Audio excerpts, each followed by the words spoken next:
Hello guys, welcome back on my YouTube channel Biology Village and today topic is कारा। कारा जैसा कि आप जानते हैं एक कैरोफाइसियन ग्रीन एल्गी होता है। ऑलरेडी हम इसके बारे में आपको नियर अबाउट 60 है multiple choice question through 3 different videos and it's complete description through a single video already describe कर चुके हैं।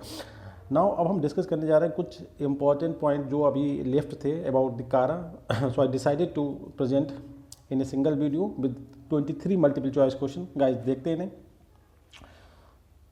that are very important for Uttar Pradesh Public Service Commission exam, GIC biology and PGT and TGT biology examination। तो पहला question guys इसमें देखते हैं हम, in which are the following appears to be the useful bio indicators for crayfish habitat। देखिए जो मैंने cut करा उसे आप ध्यान रखें। क्वेश्चन बनता है कि in which are the following appears to be useful bio indicator for the crayfish habitat। देखिए क्राईफिश एक टाइप का देखा जाए तो इंडस्ट्रियल प्रोडक्ट है, मतलब एक टाइप की जिसे हम बोलते हैं झींगा, ठीक है। इसका प्रोडक्शन किया जाता है, तो जो इसके कल्टीवेटर्स होते हैं जो इस तरीके का प्रोडक्शन करते हैं, जैसे कि मछली पालन होता है उसी तरीके से इसका ही पालन होता है। तो इसके लिए सुइटेबल हैबिटेट की जब हम तलाश करते हैं, जब हम इसकी जो हैबिटेट को ट्रेस करते हैं, तो उससे पहले हमें हैबिटेट ट्रेस करने के लिए कुछ जो फ्रेश वाटर बॉडी इसका हैबिटेट होती है, तो उन्हें हमें ट्रेस करने का तरीका ये है कि उसमें हम कारा को कल्टिवेट करते हैं। अब ये तो ऑलरेडी मैं इससे पहले वाले वीडियो में बता चुका हूँ कि क्राईफिश के लिए जब हम हैबिटेट को ट्रेस करते हैं तो कारा इज ए बायोलॉजिकल इंडिकेटर जो ये बताता है कि it is suitable place for the crayfish cultivation. तो कारा का अल्टरनेटिव क्या कोई दूसरा है? इंपॉर्टेंट क्वेश्चन ये कर रहा है कि another useful indicator for the crayfish habitat का। तो इंपॉर्टेंट पॉइंट ये क्वेश्चन है, आंसर डी। इसका मतलब हुआ कारा तो ऑलरेडी है, ऑलरेडी हम इससे पहले बता चुके हैं। इसके अलावा क्लैडियम मेरिस्कस एक प्लांट होता है जो कि आपने सुना होगा, फैमिली होती है वेरी इंपॉर्टेंट फैमिली साइप्रेसी, जिसे हम बोलते हैं सेज फैमिली भी बोलते हैं। कॉमन हम क्या बोलते हैं? सेज फैमिली, मतलब एंजियोस्पर्मिक प्लांट होता है फैमिली साइप्रेसी का, और स्पेशली एंजियोस्पर्मिक मोनोकाटिलिडन्स प्लांट होता है। तो it is also useful bio indicator for searching the habitat for crayfish cultivation. तो गाइस करेक्ट आंसर होता है डी, जिसमें बात करी Chara species and Cladium mariscus. Second question हम देखते हैं guys, inhibition of algal blooms by aquatic plant is a result of. कोई एक्वाटिक प्लांट एल्गल ब्लूम्स को रोक देता है किसी वाटर बॉडी में, it is a negative point, it is a very dangerous for any water bodies कि वहाँ पे एल्गल ब्लूम्स बने। तो एल्गल ब्लूम्स को रिमूव करने के लिए हम कुछ दूसरे एल्गी या कुछ ऐसे एक्वाटिक प्लांट्स होते हैं जिनका यूज़ करते हैं। तो कहने का मीनिंग है कि inhibition of the algal Bloom का जब कोई प्लांट इनहिबिट करता है, उनकी ग्रोथ को रोकता है, तो हाउ इट इज़ पॉसिबल, कैसे करता है? तो पहला पॉइंट है कि production of substances which negatively affect micro algae. जो माइक्रो एल्गी जो कि रिस्पॉन्सिबल है एल्गल ब्लूम बनाने के लिए, उनके प्रोडक्शन को रोकते हैं। कैसे करके? कि जो एक्वाटिक प्लांट होता है वो कुछ ऐसे केमिकल सब्सटेंस का सिक्रेशन करता है that are responsible to inhibit the growth of the micro algae. सही पॉइंट है, ऐसा होता है। सेकेंड पॉइंट में बात करते हैं development of many species of invertebrate, जैसे कि larvae of insect, snail and crustacean. जितने भी गाइस हैं ये सब क्या है? इनवर्टिब्रेट्स हैं। तो ऐसा होता है कि जो एक्वाटिक प्लांट्स होता है या एल्गी भी हो सकता है, एक्वाटिक प्लांट में एल्गी भी आ रहे हैं, वो कुछ ऐसे इनवर्टिब्रेट की पॉपुलेशन को वहाँ पे बढ़ा देता है that are very much suitable to remove the algal bloom. तो ये पॉइंट भी ठीक होता है कि कुछ ऐसा प्लांट जो वहाँ पे इंसेक्ट, स्नेल्स और क्रस्टेशियन की पॉपुलेशन इतना तेज बढ़ा देता है, इतनी रैपिड ग्रोथ कर देता है कि जो वहाँ पे एल्गल ब्लूम्स वाले जो मटेरियल है, जो माइक्रो एल्गी है, वो उन्हें हैबिट करने का मतलब है उन्हें खा जाते हैं, सिंपल, ठीक है। तो एल्गल ब्लूम रिमूव हो जाता है। तीसरा पॉइंट है कि डेवलपमेंट ऑफ एल्गल ईटिंग जूप्लैंक्टन। ऐसा भी हो सकता है कि वो जो एक्वाटिक प्लांट हम यूज कर रहे हैं या कोई भी एक्वाटिक प्लांट है, एल्गी, ब्रायोफाइट, टेट्रोफाइट, जो भी रिस्पॉन्सिबल है कि जो can inhibit the growth of algal Bloom, वो करता है एल्गी ईटिंग जूप्लैंक्टन। तो डेफनिया, जैसे डेफनिया जो गाइस है, एक डेफनिया एक छोटा सा क्रस्टेशियंस होता है, जैसे ऊपर बताया क्रस्टेशियन, एक क्रस्टेशियंस होता है, स्पेशली नाम देते हैं डेफनिया। एल्गी ईटिंग जूप्लैंक्टन्स के डेवलपमेंट को सपोर्ट करता है कौन? Aquatic plant. और ये डेफनिया जो होता है उस माइक्रो एल्गी को किल कर देता है या उसे उसकी पॉपुलेशन को खत्म कर देता है। एज रिजल्ट ऑफ दैट उस पार्टिकुलर वाटर बॉडी में जो एल्गल ब्लूम्स हैं उनका बनना बंद हो जाता है। तो ये जो स्टेटमेंट है A B C is correct है अबाउट दी क्वेश्चन के बारे में। तो करेक्ट आंसर है डी, कि जो भी हम यूज़ करेंगे मटेरियल एक्वाटिक प्लांट्स, वो ये 3 काम कर सकता है, कुछ केमिकल सिक्रेट कर सकता है या कुछ दूसरे लोगों को सपोर्ट करेगा। वो जो होते हैं एल्गल ब्लूम वाले, जो एल्गल ब्लूम बनाता है, उन्हें किल कर देते हैं। क्वेश्चन नंबर 3 में हम बात करते हैं कारा फ्रेगिलिस वेरी इंपॉर्टेंट स्पीसीज है, हमने वहाँ भी आपको थोड़ा सा इंसिस्ट किया था कि ध्यान रखें, Chara fragilis has demonstrated to be the most interesting species why, मतलब कारा की बहुत सारी स्पीसीज हैं, 27 स्पीसीज तो इंडिया में रिपोर्ट करी गई, उसमें से कारा फ्रेगिलिस काफ़ी इंपॉर्टेंट है। क्यों इंपॉर्टेंट है? तो पहला है कि प्रिवेंट एल्गल ब्लूम फार्मेशन, ये एल्गल ब्लूम के फार्मेशन को रोकती है। कहने का मतलब एल्गल ब्लूम एल्गी से होता है, ये खुद भी एल्गी है, बट ये उन एल्गी को, माइक्रो एल्गी को किल कर देती है, क्योंकि कारा अपने आप में क्या है, एक माइक्रो एल्गी है और लुक लाइक हायर प्लांट्स। दूसरा पॉइंट है, it has antibacterial properties and inhibitory effect on phytopathogenic, एक फंजाई होता है जिसका नाम होता है पाइथियम, ठीक है, उस पर भी मतलब पैथोजेनिक इफेक्ट भी रखता है और एंटीबैक्टीरियल इफेक्ट भी रखता है, इसलिए इंपॉर्टेंट है, ये बात भी बिल्कुल सही है। थर्ड स्टेटमेंट है, it is very fast in optimal condition of radiation and temperature to cover the bottom of the pond and to provide a significant controlling effect on micro algae in few month. देखिए हमने क्या कहा, ये micro algae जो होता है algal Bloom की formation को रोकता है। कैसे रोकता है? क्योंकि टेम्परेचर और रेडिएशन की बहुत ज़्यादा इंटेंस कंडीशन में, ऑप्टिमल कंडीशन अगर हम प्रोवाइड करें तो ये ऑलरेडी उनकी ग्रोथ को रोक देता है। कैसे करके? क्योंकि बहुत तेज़ी से उसकी जो हमारी जो वाटर बॉडी होती है उसकी बॉटम में ये बहुत तेज़ी से ग्रो कर जाता है और एल्गल ब्लूम के फॉर्मेशन को जो ऑलरेडी जो एल्गी के थ्रू क्रिएट करा जाता है उसे प्रिवेंट कर देते हैं। कहने का मतलब very easy to cultivate in the water body where algal blooms are very prevalent. तो इसका जो कल्टिवेशन करते हैं वो एल्गल ब्लूम वाले जो एल्गी होते हैं, माइक्रो एल्गी, उन्हें ये रिमूव कर देता है। डी ऑप्शन में कह रहा है कि ग्रोथ मतलब जो भी एक ऐसा करना चाह रहा है कि कोई वाटर बॉडी, और मैं जो हूँ एक एज ए फिश को कल्टीवेट करने वाला मैं फार्मर्स हूँ या पिसिकल्चर मैं करता हूँ, सॉरी तो मैं क्या करूँगा, कारा को इंस्टॉल का मतलब क्या हुआ, वहाँ पे अपनी वाटर जो बॉडी है उसमें इंस्टॉल कर दूँ, मतलब कारा को ग्रो कर दूँ और उनके थैलाई के थ्रू या उनके स्पोर के थ्रू। तो ये बहुत ही ईजी है करना, इसलिए कहा जाता है कारा फ्रेगिलिस काफ़ी इंटरेस्टिंग स्पीसीज है। तो ये पॉइंट आपको ध्यान रखना है कि पहला तो ये एल्गल ब्लूम को खत्म कर देता है, दूसरा ये फाइटोपैथोजेनिक मतलब एंटी फंगल भी है और एंटीबैक्टीरियल भी है, तीसरा पॉइंट है ये रेडिएशन और टेम्परेचर के मतलब ये कहने का मीनिंग दैट कि बहुत ही तेज़ ग्रो करने वाला एल्गी है और इसे ग्रो करना बहुत ईजी है गाइस, तो इसलिए इंपॉर्टेंट है। तो करेक्ट आंसर आपका होता है, ये सभी स्टेटमेंट इसके बारे में वेरी इंपॉर्टेंट है कारा फ्रेगिलिस के बारे में।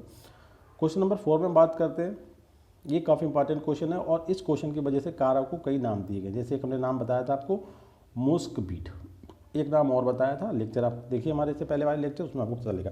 कारा plant has distinctive and unpleasant smell, मतलब जैसे होता बदबू से कहना चाहिए, as a result of metabolic processes associated with the deposition of calcium carbonate. You know better that कि कारा के ऊपर जो होता है मैग्नीशियम कार्बोनेट और कैल्शियम कार्बोनेट का एक पूरा लेयर पाई जाती है, इसकी वजह से हम इसे क्या बोलते हैं, स्टोन बर्ड बोलते हैं और वेरिटेल स्टार भी बोलते हैं, ठीक है। तो इसका जो मेटाबॉलिक एक्टिविटी होती है तो उनसे एक स्मेल निकलता है, एक बहुत ही मतलब जो अनप्लीजेंट होता है, तो वो स्मेल किस कंपाउंड के फॉर्मेशन की वजह से होती है, तो वो होता है H2S के फॉर्मेशन की वजह, जिसका नाम है हाइड्रोजन सल्फाइड। तो ध्यान रखना है, इसकी वजह से जैसे मुस्क का संबंध है, मुस्क जाफरान जैसे बोलते हैं ना, इनमें एक स्मेल होता है, तो इसीलिए इसे मुस्क बीट भी कहा जाता है। क्वेश्चन नंबर 5 में हम देखते हैं, in which of the following is true about this cell of कारा। कारा की जो सेल होती है, तुमने देखा कारा की बॉडी डिवाइड होती है नोड एंड इंटरनोड में। अब दो जगह पे सेल्स होती हैं कि नोड वाली सेल और इंटरनोड वाली सेल, हम ऑलरेडी आपको बता चुके हैं अपने थ्योरी के लेक्चर में। अब यहाँ पे देखते हैं chara have nodal and internodal cell, सही बात है, बिल्कुल करेक्ट स्टेटमेंट है। Nodal cell have single nucleus और डिस्काइड क्लोरोप्लास्ट होता है, बिल्कुल सही बात है, और उसमें पायरिनोइड नहीं। ये इंपॉर्टेंट पॉइंट, बहुत इंपॉर्टेंट है कि जो कारा की जो क्लोरोप्लास्ट होता है कैसा होता है, डिस्काइड होता है और उसमें पायरिनोइड नहीं होता है और छोटी छोटी वैक्यूल्स होती हैं उसके अंदर। नेक्स्ट पॉइंट है कि इंटरनोडल जो सेल्स होती हैं वो लार्ज सेंट्रल वैक्यूल रखती हैं। देखिए यहाँ पे वैक्यूल कैसी थी, स्मॉल थी, यहाँ पे लार्ज वैक्यूल थे, यहाँ पर न्यूक्लियाई एक था, यहाँ पर न्यूक्लियाई कितने बहुत सारे हैं, एंड क्लोरोप्लास्ट एक ही है बट मैनी, ठीक है। और साइटोप्लाज्म ऑफ इंटरनोडल सेल का साइटोप्लाज्म होता है वो डिवाइड होता है एक्टोप्लाज्म और इंडोप्लाज्म, और इंडोप्लाज्म में साइटोप्लाज्मिक स्ट्रीमिंग भी पाई जाती है, कहने का मतलब स्ट्रीमिंग मूवमेंट भी पाई जाती है। तो जो स्टेटमेंट है वो सभी सही है, करेक्ट आंसर आपका होता है ए। तो नेक्स्ट पॉइंट पर हम डिस्कस करते हैं गाइस, क्वेश्चन नंबर 6 में। देखिए हम 6 में क्वेश्चन को इसलिए डिस्कस करते हैं इस तरीके से क्वेश्चन कि आपको क्लियर हो जाएगी इसी पिक्चर से। The number of corona cells in oogonium, oogonium कौन सा होता है, इसे कारा के इसमें न्यूक्यूल भी बोलते हैं, ये फीमेल रिप्रोडक्टिव पार्ट होता है। तो इसमें एक सेल होती है जिसे बोलते हैं कोरोना सेल्स। जी, तो कोरोना सेल का नंबर कितना होता है, तो आप इसमें देख सकते हैं न्यूक्यूल वाले पार्ट कहते हैं, ये आपका नोड्यूल है, तो न्यूक्यूल के ऊपर ये कुछ आपको सेल दिख रही है, इस पिक्चर में आपको 3 दिख रही है, बट एक्चुअली में इनका नंबर कितना होता है गाइस, 5 होता है। तो करेक्ट आंसर है 5। आपको ध्यान रखना है न्यूक्यूल कहाँ पाई जाती है, कारा में पाई जाती है, किस आर्गन पाई जाती है, फीमेल रिप्रोडक्टिव आर्गन, मतलब न्यूक्यूल में कितना नंबर होता है, 5 नंबर होता है। नेक्स्ट क्वेश्चन में देखते हैं, इस पिक्चर को पहले देखते हैं फिर क्वेश्चन देखें। The number of tube cells in oogonium nucule of the Chara, इसका भी नंबर 5 होता है। ये ध्यान रखना है, दो वो भी न्यूक्लियल में पाई जाती थी और ये भी न्यूक्लियल में पाई जाती हैं, ठीक है।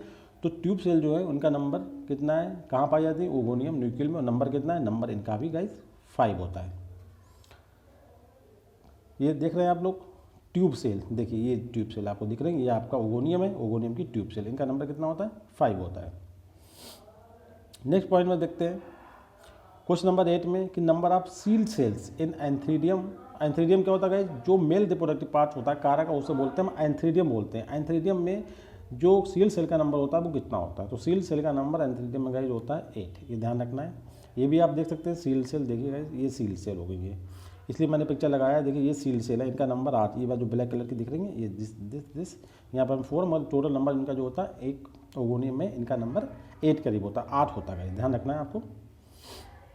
2 या 3 पोर्शन ध्यान रखना है, corona cell, tube cell, shield cell. Question number 9 में बात करते हैं, in some species of the chara as a mean of vegetative reproduction small cell aggregates develop as a lateral outgrowth which grow into new plants. देखिए simple सी बात है, हमने vegetative reproduction के मीन्स आपको बताए थे 4, क्या, ट्यूबर होता है, बुलबिल होता है और एमार्फस बुलबिल होता है, और एक क्वेश्चन जो यहाँ पे पूछ रहा है कि जो लैटरल आउटग्रोथ की फॉर्म में जो ग्रो करते हैं उसे क्या कहा जाता है, तो उसे कहा जाता है एमार्फस बुलबिल। एमार्फस का मतलब होता है ये उसका स्टेम हो गया मेन एक्सिस, और ये इस तरीके से पूरा ग्रुप मास ऑफ सेल्स इस तरीके से डेवलप होती हैं, this is known as amorphous bulbil. तो ये लैटरल आउटग्रोथ की फॉर्म में डेवलप होती हैं, दिस इज एमार्फस बुलबुल, ये mean of vegetative production. Next point देखते हैं, काफ़ी इंपॉर्टेंट क्वेश्चन है, कई सारे क्वेश्चन मैंने इसे बनाए।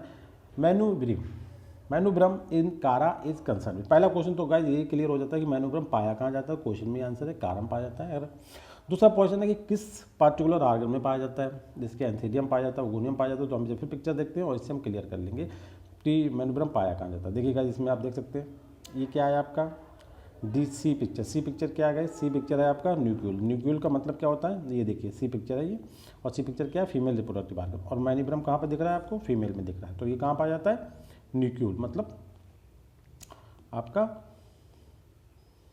ये। अब यहाँ पर देखिए हमने ओगोनियम भी लिख दिया, न्यूक्लियल भी लिख दिया, तो करेक्ट आंसर यहाँ पर ओगोनियम को कट कर दें क्योंकि न्यूक्लियल ओगोनियम के ही बराबर होता है, तो करेक्ट आंसर आप सी लगाएं, न्यूक्लियल। ठीक है गाइस, नेक्स्ट पॉइंट में देखते हैं, in which are the following is a true statement about the globule antheridium. जो ग्लोब्यूल एंथीडियम जो मेल रिप्रोडक्टिव पार्ट होता है कारा का, जिस तरीके से हम देखते हैं किस तरीके से नोड है और नेट के ऊपर इस तरीके से ये प्रेजेंट होता है इसका फीमेल रिप्रोडक्टिव ऑर्गन, और ये प्रेजेंट होता है आपका एंथीडियम या जिसे हम बोलते हैं ग्लोब्यूल। तो इसके बारे में कुछ स्टेटमेंट देखते हैं। पहला पॉइंट है it located below side of node, बिल्कुल सही बात, नोड के नीचे प्रेजेंट होता है। इट इज माइक्रोस्कोपिक, स्फेरिकल होता है। रेड येलो, ये तो देखने पता चलेगा ओरिजिनल प्लांट को देखें तो रेड येलो होता है ड्यू टू पिगमेंट की वजह से, और माइक्रोस्कोपिक होता है, काफ़ी बड़ा होता है क्योंकि प्लांट लाइक होता है। और इसके बाद इट बाल कंसिस्ट ऑफ, इसमें हमने बताया कि सेल का नंबर कितना होता है, 8 सेल होती है, हमने आपको बता दिया 8 सेल होती है। कितनी, कौन सी सेल, सील सेल का नंबर, एंड हैविंग ए मैन्यूब्रम भी रखता है। देखिए आपको बताया था अभी सील्ड के सेल का नंबर कितना था, 5, ठीक है, और कोरोना सेल का नंबर कितना था, 5, ट्यूब सेल का नंबर कितना था, 8। क्वेश्चन को देख लें, कंफ्यूज ना होगा इसमें, फिर से एक बार, जो एंथीडियम है आपका इसमें ट्यूब सेल का नंबर, उसका नंबर क्लियर कर लें, खैर जो मैंने आपको बताया। अब इसमें एक क्वेश्चन को ये देखें कि जो नंबर होता है सील सेल का वो कितना होता है, 8 होता है। उसके बाद each having long spirally biflagellate antherozoids, और जो कारा के जो एंथ्रोजॉइड्स होते हैं, क्योंकि एंथीडियम में कौन बनेगा, एंथ्रोजॉइड्स बनेंगे, और ये कैसे होते हैं, ये स्पायरली क्वाइल्ड बाइफ्लेजलेट होते हैं। तो ये जो भी इंफॉर्मेशन है about the antheridium is completely correct, so correct answer is. Next question में बात करते हैं, देखिए इस तरीके से हमने क्वेश्चन को पूछ लिया, ऑलरेडी हम क्वेश्चन बता चुके हैं, फिर हमने क्वेश्चन को पूछा कि आपको याद रहे, manubrium is reported in which green algae, एक जो हमने बात की थी ग्रीन एल्गी, तो यहाँ पे ऑप्शन में अगर हमने तो ग्रीन एल्गी रख के, अगर कोई ब्राउन है रेड हो तो आप तो पहले तो उसे आउट कर दें क्योंकि ग्रीन एल्गी में होता है ये बॉल बॉक्स। अभी ये अलग बात है क्लोरोफाइसी और कैरोफाइसी की मीनिंग को, यहाँ पर देखिए क्लोरोफाइसी है, ये आपका कैरोफाइसी है, ये क्लोरोफाइसी, ये क्लोरोफाइसी, तो ये कैरोफाइसी वाला जो ग्रीन एल्गी होते हैं लाइक कारा, उसमें प्रेजेंट होता है। अब हम मैन्यूब्रम को हमने यहाँ पे दिखाया भी, अलग से भी देख लें, एक बार फिर से देख लेंगे मैन्यूब्रम। देखिए ये आपको मैन्यूब्रम दिख रहा है, नेक्स्ट क्वेश्चन में बात करते हैं क्वेश्चन नंबर 13 में। अब मैनिब्रम का नंबर कितना होगा, देखिए इसमें एक पॉइंट आ रहे हैं। अब ये जो सापेक्ष निकलते हैं किसके निकलते हैं, तो जैसा कि हमने बताया कि सील्ड सेल का जो नंबर होता है उतना ही नंबर मैनिब्रम का भी होता है। ये ध्यान रखना है, सील्ड सेल का जो नंबर होता है उसी के अकॉर्डिंग इसका नंबर आता है, क्यों हर एक सील्ड सेल से एक मैनिब्रम का फॉर्मेशन होता है। सो सील्ड सेल का नंबर कितना था 8, तो मैनिब्रम का नंबर भी कितना होगा 8। मैनिब्रम देख लिया आपने, ये सील्ड सेल का नंबर के बराबर होता है। और सील्ड सेल कहाँ पाई जाती है, आपको जो आपका मेल रिप्रोडक्टिव ऑर्गन होता है, जो ग्लोब्यूल होता है, जिसे हम ग्लोब्यूल या एंथीरियम बोलते हैं, उसमें होता है कहीं। क्वेश्चन नंबर हम नेक्स्ट 14 क्वेश्चन बात करेंगे। इनमें से following true statement about the nucule. अब इसमें फीमेल रिप्रोडक्टिव ऑर्गन के बारे में बात करते हैं कि ओगोनियम के बारे में कौन सी बात सही है। तो दो बातें ध्यान रखना है, 2 नंबर 5 के आएंगे, ये ध्यान रखना है। 5 कोरोना सेल्स और 5 ट्यूब सेल। तो एक पॉइंट ये देख लें, 5 ट्यूब सेल्स हैं और 5 कोरोना सेल्स हैं, ठीक है। ये ट्यूब सेल्स हैं और ये ट्यूब सेल का काम क्या होता है, ये जो होती है जब एंथ्रोजॉइड आता है ओगोनियम के अंदर अंडे के साथ फ्यूजन करने के लिए, तो उसे रूट प्रोवाइड करती है, रास्ता प्रोवाइड करती है, पैसेज प्रोवाइड करती है। इसके अलावा जो आपका ओगोनियम होता है वो क्या होता है, ओवल शॉर्ट स्टाक पर अटैच होता है और नोड आप लीव्स की तरह, जो नोड्स होते हैं लीव्स के उन पर प्रेजेंट होता है। बिल्कुल सही बात है गाइस, हम ऑलरेडी पिक्चर में दिखा चुके हैं। न्यूक्लियल के पास कितनी 5 कोरोना सेल्स होती हैं, ये पॉइंट भी ठीक है आपका। न्यूक्लियल हैज ए सिंगल ओगोनियम। देखिए इसमें क्या होता है, एंथ्रोजॉइड बहुत सारे एंथ्रोजॉइड बनते हैं, जबकि जो न्यूक्लियल वाला पार्ट है, मतलब जो फीमेल रिप्रोडक्टिव पार्ट्स है, उसके अंदर एक सिंगल अंडा बनता है। तो सिंगल ओगोनियम जो होता है उसके अंदर सिंगल अंडा बनता है, एग बनता है, ठीक है। इसके अलावा इसके बाद एक हाईलाइट ऐसा एरिया होता है जिसमें कोई कलर नहीं होता है, मतलब विदाउट पिगमेंट्स। उस पार्ट को क्या बोलते हैं, रिसेप्टिव स्पॉट बोलते हैं, क्योंकि जो एंथ्रोजॉइड्स आएगा वो रिसेप्टिव स्पॉट की तरफ से एंट्री करेगा। ये पॉइंट है, उसे पता चल जाता है कि एंट्री पॉइंट क्या है। ये डायरेक्शन होता है, नेविगेशन में काम करता है रिसेप्टिव पॉइंट की। इस पर्टिकुलर एरिया में क्या होता है, कोई पिगमेंट प्रेजेंट नहीं होता, तो एंथ्रोजॉइड के लिए इजीली एंट्री करने का ये रास्ता होता है, ठीक है। ट्यूब सेल के थ्रू तो वो उसके अंदर एंट्री करेगा। अब वो उसे फ्यूज़ कहाँ से करेगा, उस रिसेप्टिव स्पॉट की तरफ से फ्यूज़ करेगा। जो कैसी भी सही बातें हैं सभी जो about the nucule are oogonium, correct answer. Next question में बात करते हैं न्यूक्लियल ऑफ द कारा पॉस। सिंपली हमने एक क्वेश्चन बनाया है कि क्या क्या इसके पास होता है। देखिए रिसेप्टिव स्पॉट होता है, बिल्कुल सही बात है। 5 ट्यूब सेल्स होती हैं, 5 कोरोना सेल्स होती हैं, डी ऑल ऑफ द, बिल्कुल सही बात है, सब कुछ होता है इसके पास। क्वेश्चन नंबर 16 में बात करते हैं कारा के बारे में। फिर से एक बार स्टेटमेंट देखते हैं। It can be abundant in benthos of some oligo. Oligo का मतलब होता है ऐसी लेक जिनमें न्यूट्रिशन कम होता है, मतलब न्यूट्रिशनली पुअर, ऐसी लेक में पाया जाता है। दूसरा पॉइंट है it may be also an important component of more productive wetland. Wetland आप समझते होंगे, जैसे आपने सुना होगा बंगाल का जो वेटलैंड, रामसर साइट का जो कॉन्सेप्ट सुना होगा। तो जो वेटलैंड्स होते हैं ऐसे जिसमें थोड़ा पानी होता है और डिफरेंट काइंड के लिए यूज़ करी जाती है, जैसे कि वाइल्ड लाइफ सेंचुरी बन सकती है वहाँ पर, बर्ड सेंचुरी सॉरी, और इस तरीके से कुछ वेजिटेशन होती है स्पेशल टाइप की, और पानी थोड़ा था उसमें सैलो टाइप का पानी भी भरा होता है, तो उस कंडीशन में वेटलैंड। तो मोर प्रोडक्टिव वेटलैंड में कारा इंपॉर्टेंट मतलब वहाँ की वेजिटेशन को बनाता है, बिल्कुल सही बात है। It is much sensitive to nutrient enrichment, क्योंकि कारा पार्टिकुलर उन लेक में क्यों पाया जाता है जहाँ पे न्यूट्रिशन कम होता है। इसका मतलब क्या है, it is very much sensitive to nutrition, और इसी क्वालिटी से इसे हम न्यूट्रिएंट पोल्यूशन इंडिकेटर के फॉर्म में भी यूज करते हैं। ये ऑलरेडी उन जगह पाया जाता है, जिससे क्या क्लियर हो जाए कि इस पर्टिकुलर फ्रेश वाटर बॉडी में न्यूट्रिशन जो है, मतलब न्यूट्रिएंट मतलब जो ऑर्गेनिक मैटर है वो कम है, मतलब पोल्यूशन कम है, तो इसलिए it is also use to the nutrient pollution indicator के फॉर्म में इसे यूज करा जाता है। ध्यान रखना, chara always useful for smooth water flow and navigation of rivers. देखिए नेविगेशन ऑफ रिवर का भी पॉइंट है, इसमें कह रहा है कि नॉट ट्रू, तो नेविगेशन ऑफ ट्रू में तो यूज़ करा जाता है, जबकि इसमें क्वेश्चन को पढ़ें कौन सा स्टेटमेंट सही नहीं है। तो कारा always useful for smooth water flow, बिल्कुल सही बात है यहाँ तक, बट नेविगेशन ऑन रिवर्स की बात करता है तो उसमें इसे यूज नहीं करा जाता है क्योंकि इट क्रिएट प्रॉब्लम्स। तो क्वेश्चन नंबर 16 का जो करेक्ट आंसर है वो है डी, क्योंकि स्मूथ वाटर फ्लो का मतलब हुआ ये दूसरे जो एल्गल ब्लूम्स हैं उन्हें तो रिमूव करता है, बट इसकी खुद ये प्लांट एक हायर प्लांट की तरह होता है। जब इसकी ग्रोथ हो जाती है तो ये जो लोकलाइज्ड इरिगेशन सिस्टम को तो ये स्मूथ फ्लो की बात करता है, बट ओवरऑल अगर कारा की ग्रोथ किसी वाटर बॉडी में हो जाए तो वहाँ पे स्मूथ वाटर फ्लो होना मुश्किल हो जाता है। और नेविगेशन ऑफ रिवर्स में ये यूज नहीं होता है क्योंकि वेरी रिच बायोमास का फॉर्मेशन करता है। So it is wrong statement.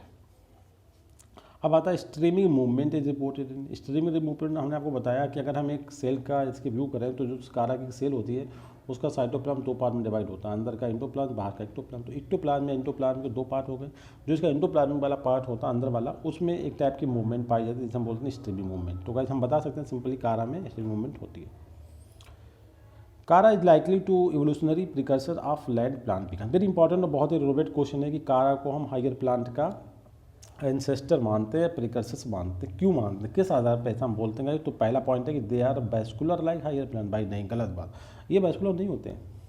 They have multi cellular reproductive structure, ये पॉइंट सीख हो सकता है। They have multi cellular reproductive structure होते हैं, जैसा आप देखते हैं न्यूक्लियर प्रोक्यूल जैसा कि हायर प्लांट में होता है। इसके अलावा ऐसा they have immense biomass like higher plant. नहीं, बायोमास इनके पास इतना नहीं होता जितना मतलब हायर प्लांट का वो होता है बायोमास, मगर इमेंस बायोमास की बात करते हैं तो not possible like higher plant की तरह करें। तो इसलिए ये हायर प्लांट की तरह नहीं, केवल हायर प्लांट के प्रिकर्सर जो इन 3 फैक्टर में जो पॉइंट है जो ये बताता है कि they are precursor of they are ancestor of the higher plant, वो है कि इनके जो सेक्स आर्गन होते हैं वो मल्टी सेलुलर होते हैं। बस दैट्स ऑल। करेक्ट आंसर आपका भी। क्वेश्चन नंबर 19 में बात करते हैं shape of chloroplast in the कारा। हम ऑलरेडी बता चुके हैं डिस्क्वाइड क्लोरोप्लास्ट होता है और इसमें पाइनॉइड नहीं होता है। अब हम बात करते हैं क्वेश्चन नंबर 20 में, which are the following is not a feature of कारा। कारा का फीचर कौन सा नहीं है? 5 corona cell make a crown like structure at the top of nucleus. बिल्कुल सही बात है, हमने आपको दिखाया भी पिक्चर। क्वेश्चन नंबर दूसरे में कह रहा है बी में ब्रांचलेट। ब्रांचलेट को फाइलॉइड भी बोलते हैं, जिनका नंबर कितना है 5 होता है। और ये जो कारा की लीव्स होती हैं जैसे हायर प्लांट की लीफ उनके बराबर होता है। और ये 2 सक्सेसिव मतलब करना चाहिए ग्रुप में प्रेजेंट होती हैं और एक दूसरे के साथ 144 का एंगल भी बनाती है, ध्यान रखना है आपको। इसके अलावा डिस्क्वाइड क्लोरोप्लास्ट होता है जिसमें पाइरिनॉइड नहीं होते हैं, बिल्कुल सही बात है। अब कह रहा है कि not a feature of chara. तो क्वेश्चन नंबर डी, इसमें से क्वेश्चन सही करें, इसे सही करें, हटाएं इसे। क्वेश्चन नहीं बनता है which are the following is a feature of chara. तो कारा के सभी फीचर्स हैं ये कि कोरोना इसकी क्राउन लाइक टिप पे होती हैं न्यूक्लियल के, और ब्रांचलेट का नंबर 5 होता है, और जो हायर प्लांट के लीफ के इक्विवेलेंट मानी जाती हैं, और ये दूसरे के 2 टाइप के बंच में प्रेजेंट होती हैं और एक दूसरे के साथ 144 का एंगल बनाती है। जो क्लोरोप्लास्ट होता है वो डिस्क्वाइड होता है, उसके अंदर पाइरिनॉइड नहीं होते हैं। क्वेश्चन नंबर 21 में बात करते हैं, in which are the following structure is covered by bracteoles are bracts. देखिए पिक्चर देखने के लिए पहले आप पिक्चर देखेंगे जो हमारा था, हमने इस पिक्चर में देखिए, इस पिक्चर को देखिए, इसमें आप देख रहे हैं दोनों पिक्चर्स। तो न्यूक्लियल जो आपका है इसे देखिए, न्यूक्लियल को कवर किए हुए ब्रैक्टियोल्स भी हैं और ब्रैक्ट, ये दोनों इसे सपोर्ट कर रहे हैं, जबकि आप देख रहे हैं एंथीरियल वाला पोर्शन या ग्लोब्यूल को कोई भी ऐसी बॉडी कवर किए नहीं है। तो क्वेश्चन का आंसर आपको सिंपली यहीं से मिल जाएगा कि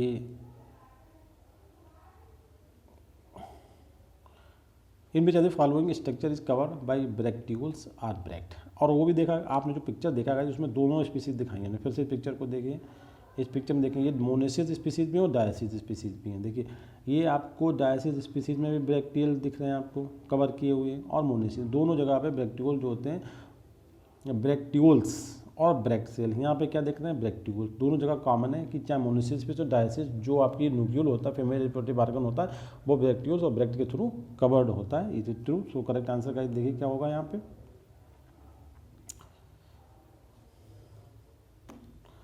in which are the following structure covered by the bracteoles and bracts. Nucule of monoecious species, nucule of dioecious species, इसे करें both A and B. Correct answer हो जाएगा डी, जिसका मतलब है कि बोथ, चाहे डायसिस स्पीसीज हो या मोनेसिस स्पीसीज हो, जो आपका न्यूक्लियल होता है वो दोनों जगह पे कवर्ड होता है। न्यूक्लियल ऑफ मोनेसिस स्पीसीज और nucule of dioecious species covered by the bracteoles और bract like structures. Correct answer आपका डी। अब देखें ब्रैक्टलेट आर प्रेजेंट इन, इसमें देखिए मोनेसिस स्पीसीज, डायसिस स्पीसीज, प्रोटेंडर्स।